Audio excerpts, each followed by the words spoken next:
மைதா மாவில் மீன் பிடிக்க போகிறோம். மைதா மாவு ரெடி ஆகிட்டு சீக்கிரம் போட்டாச்சு.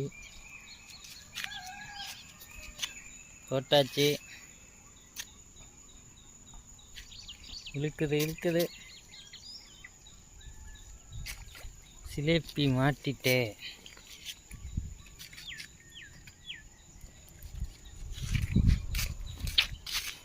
உடனே சிலேப்பி பிடிச்சிட்டான்.